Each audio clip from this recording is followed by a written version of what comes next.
What's going on, my Central Unit Galaxy? Is the Central Man here. So back again with another WCW pay-per-view review. So this time going to review WCW Souled Out 1999 at the Charleston Civic Center in Charleston, West Virginia on the 17th of January 1999. The attendance for the show was 10,883 and the buy rate for the show was 330,000 pay-per-view buys. A downgrade than the 1998 Souled Out show I covered last time.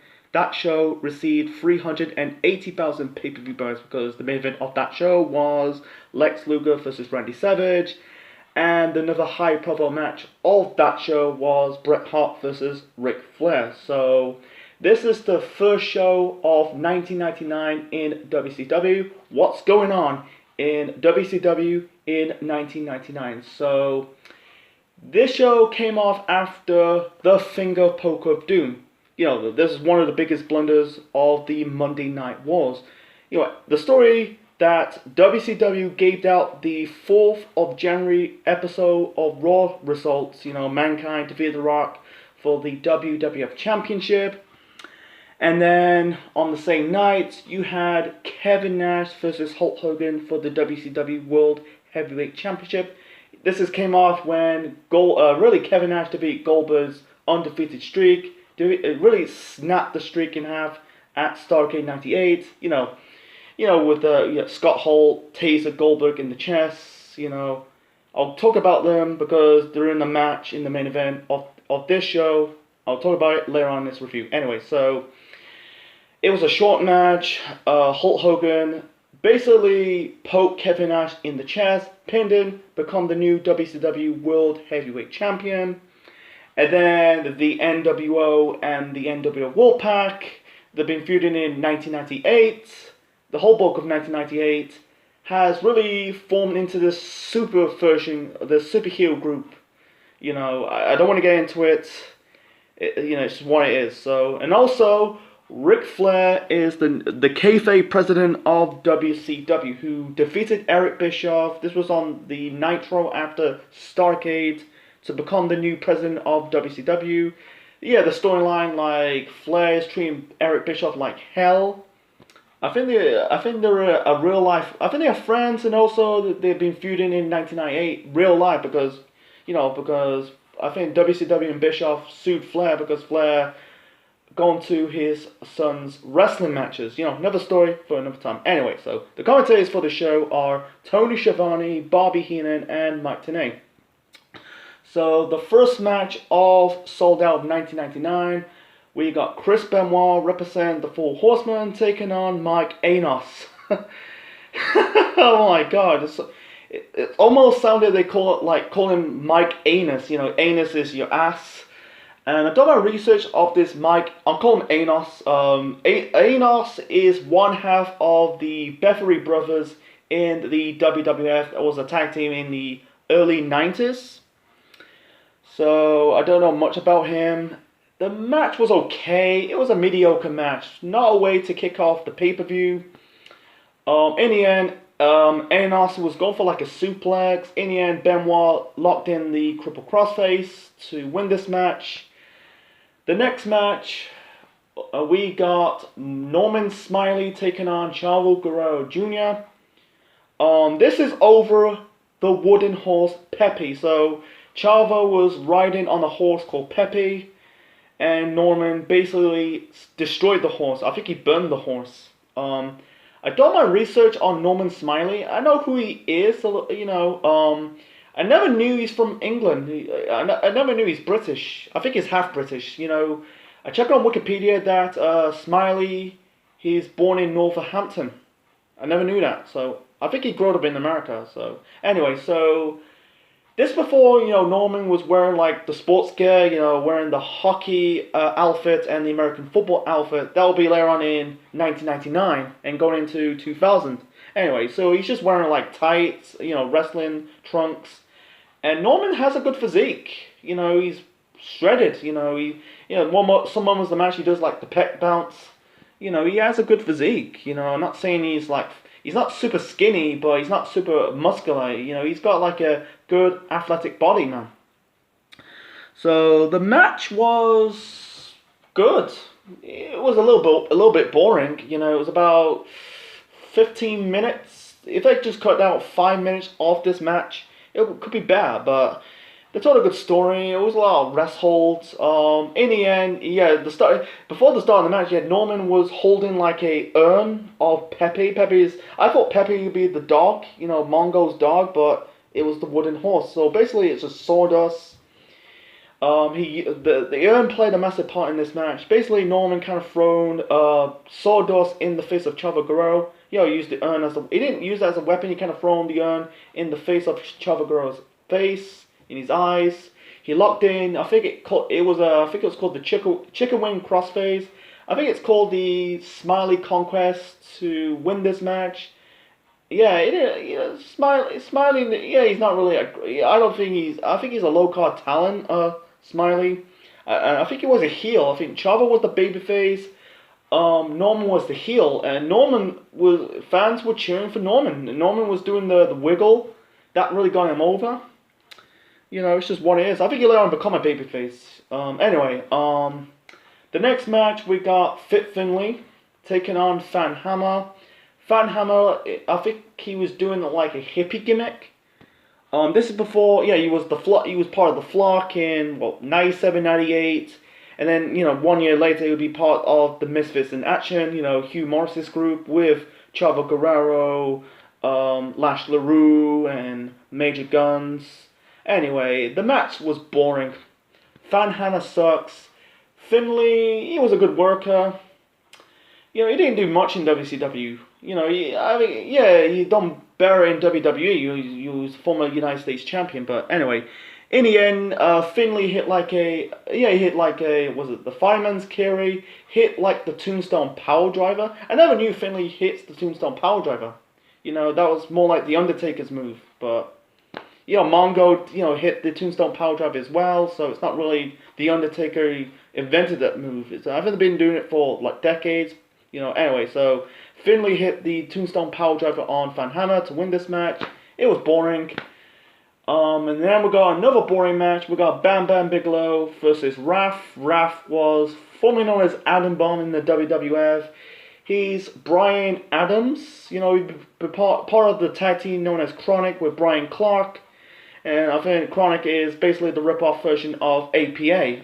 Anyway, a boring match. I was completely sewn out.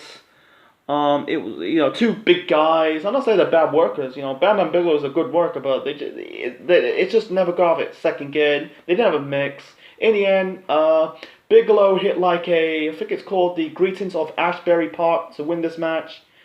Let's move on to the next match. The next match. This was another bad match. Sorry.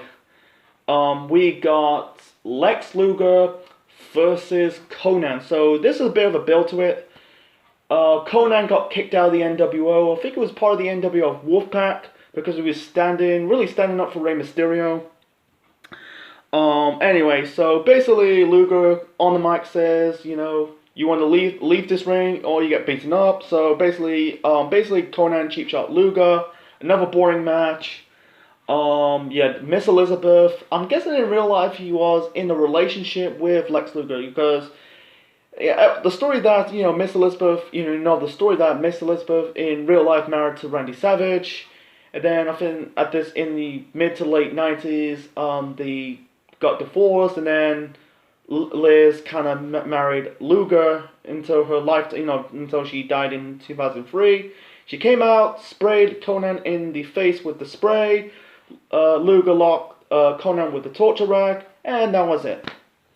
And then we got Chris Jericho versus Perry Saturn. The storyline going into it, you basically had Jericho's interfering in Saturn's matches, costing him matches. I done my research. Also, it's following with the referee called Scott Dickerson. He was the referee in this match. Anyway, this was a fun match. Good workers. Jericho and Saturn. It was back and forth. Dickerson got involved. Basically, Saturn was going for, and this is a winner. The loser wears the dress. That was a fun. You'll see a lot of these wacky gimmicks. It works sometimes. Sometimes, it's goofy, but sometimes it can be a little funny. Anyway, so Dixon got involved. I think Saturn locked Jericho in a. I think he rolled up with the small package. Dixon kind of rolled up Jericho. Looks like Jericho overturned the small package. And yeah, Dixon did the 3 count. Jericho won this match. Yeah, it was a bizarre finish. And then Saturn, has to wear a dress. And I done my research. He ended up doing this gimmick. He's wearing dress. Gothic-like. I think it's a parody to Marilyn Manson. I don't know much about Marilyn Manson. I think he's like a singer or something. He's this gothic. I watched Family Guy. There's an episode when Chris, got into music, joined a band. Another story for another time. So, I think this is Chris Jericho. Yeah, this is Jericho's. I don't say his final. This is one of his final feuds in WCW. Before go to the WWF in the summer, they end up having a dog collar match at Super Brawl the following month. So we got 5 matches in. We're on match number 6. I think it was match number 6. Yeah, match number 6. We got a 4-way match for the Cruiserweight Championship. We got Billy Kidman defending the belt against Rey Mysterio, Psychosis, and Juventud Guerrera. It was a good match. It was, you could tell the show was kind of getting back on course a bit. This match was a bit weird to me. This isn't a tag team format. I don't like that. WWE did the same thing at WrestleMania 15 later on the year. They did a 4-way for the Intercontinental Championship. I don't like that. This is supposed to be for the singles title. This is not for the tag team titles. This is for a single title. Every man for himself. Why are they doing a tag team format? I'm glad they change up in the next couple of years. I don't want to get into it. Anyway, the match was fun. A lot of cruiserweight stuff. In the end, Kidman hit like a. Before that, you had Mysterio and Kidman did like power bombs off the ring apron on Hoovy and Psychosis. In the end, Kidman hit like, was it shooting star, was it 5 shooting star press onto, I think it was on Hoovy or Psychosis to win this match and retain the Cruiserweight Championship. And this is Rey Mysterio's last pay-per-view appearance with the mask. The following month's pay-per-view at Super Brawl, he lost the hair versus mask match to Kevin Nash. Yeah, he lost the mask. He ended up part of the Filthy Animals. That's in 1999 going to WCW 2000. That was a bad decision, because Rey Mysterio looks like a toddler. I don't know if he aged well. He's in his 40s right now. I think back then he was in his 20s. The best thing for his career is putting the mask back on when he was in WWE. So, moving on to the next match. The next match, we got Barry Windham and Curt Hennig taking on the Flairs. That is, David and Ric Flair.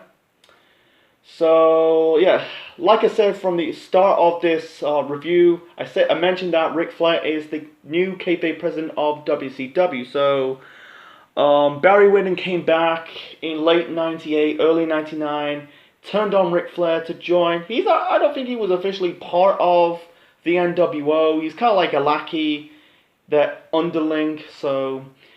And I don't know, Curt Hennig is the same. I don't think he was officially part of the Horsemen. I think he was a satellite member. He was part of the Horsemen for a little bit. Part of the War Games match at Fall Brawl 1997. Hennig turned on Flair, turned on the Horsemen to join the NWO. I don't think he was officially a member of the group. I'm not 100% sure. So basically, the NWO turning on Ric Flair. They really want revenge on Ric Flair because Bischoff is no longer the president. So, like I said, Ric Flair treat Eric Bischoff like hell, treat him like shit, help him like set up the ring. I find that's funny, and doing the toilet work, and the carnival he has to be, what's that thing, that you have to throw the ball into that target, and that person's on the seat, you throw the ball in that target, and he falls into the tank, I thought that was funny, That was like some kind of entertaining television for WCW at the time. 99 was kind of like it was kind of like a dip in form and really a tough year for WCW. you know, it's planting the seeds for the drizzling shit year of WCW in 2000. Another story, another time. So anyway, so basically, David wants to wrestle. This is David Flair's first match as a pro wrestler. Anyway, so this match, basically, you know, Henning, Garner, and Mike said we're gonna beat your boy, and Ric Flair says about unless you gonna go home or wrestling in the WWF. I watched this show on the network. They sensing out the F or some other wrestling joints, get in this ring. Anyway, so David Flair, man, oh boy. I'm not saying he was a bad wrestler, but he never lived. He's not good as his dad. I'm not slagging off his dad. His dad's not like super great, but he's just super green. You know, if I compare him to David to Charlotte, like well, Charlotte Flair right now in our timeline, he was a bit bad. You know, she's one of the best athletes. You know, I'm not gonna go. Yeah, they booked her. She's overrated because because they gave her the women's championships, but in the ring, Charlotte is way better than David. David was never that good in WCW in his run. I don't think he wrestled in the WWE. He wrestled in TNA, the early days of TNA when they're doing the weekly pay-per-views, but in WCW he's not that good. He had some moment. He had a little bit in the ring, and then he came. Really, the whole bulk of this match is between Flair, Rick and Wyndham and Hennig, because Wyndham, was part of the Four Horsemen in the 80s and 90s. The whole bulk of the match, basically Hennig and Wyndham worked on the leg of Ric Flair. In the end, it got a little bit overbooking, with, you had Arn Anderson in his corner. But before the start of the match, they want Arn Anderson out of this match because it's like, because the Flair's got an opportunity, they got the advantage because Arn's going to help them to win, and Arn helped the Flair's win. Basically, Perfect, or Hennig, actually using his real name because Mr. Perfect was his ring name in WWF, so Hennig was going full, hitting David Flair with the Perfect Plex. Arn Anderson hits Perfect, or Hennig, I'll call him Hennig, man, it's getting annoying. So he hit Hennig in the back with some foreign object, and David pins Kurt Hennig to win this match, and yeah. And afterwards, they got beaten down by the NWO, Rick, David, Arn, and also Benoit. They got beat down by the NWO and the NWO Wolfpack. I don't know what they call it at the time. I think it's the NWO Elite. They beat down the Horsemen. Hogan whipped David Flair in the back with his lifting belt. And they spray paint ECE, stands for Eric Bischoff. Yeah, they were taunting him, pushing him over. And that was it. And they were chanting Goldberg, and also they were chanting We Want Sting. Unfortunately, Sting did not show up. I don't know what happened to Sting at this point. Is he injured? Is he took some time off? He showed up in '99. Later on in the year he was world champion, but I don't know what happened to Sting at the time. Anyway, he was part of the fucking Wolfpack. He was part of the NWO Wolfpack. I don't understand, man. Let's move on. So, moving on to the main event. Main event, we got Scott Hall versus Goldberg. This is a ladder match for a stun gun. This is similar to what WWE will do 12 years later at TLC 2011. In a match between Triple H versus Kevin Nash. And this is a ladder match for the Sledgehammer. So, the rules for this match, basically you have to climb the ladder, grab the stun gun, and use the stun gun to win this match. So the storyline is that Scott Hall was the mastermind to break Goldberg's undefeated streak. Goldberg was 173-0, and that streak came to an end at Starrcade the previous month in the match with Kevin Nash. Before the start of the start of the show, there was a segment when Goldberg was holding his knee. I'm guessing like off screen, Scott Hall really attacked Goldberg's knee to really soften up, like he's not going to show up to compete in this match. Scott Hall grabbed the mics, did the hey yo, and Goldberg, he wept his pants, he's got a nasty boo boo. Either one ended his streak, either one took his precious belt. Goldberg did show up, wearing a knee brace, and the match was okay.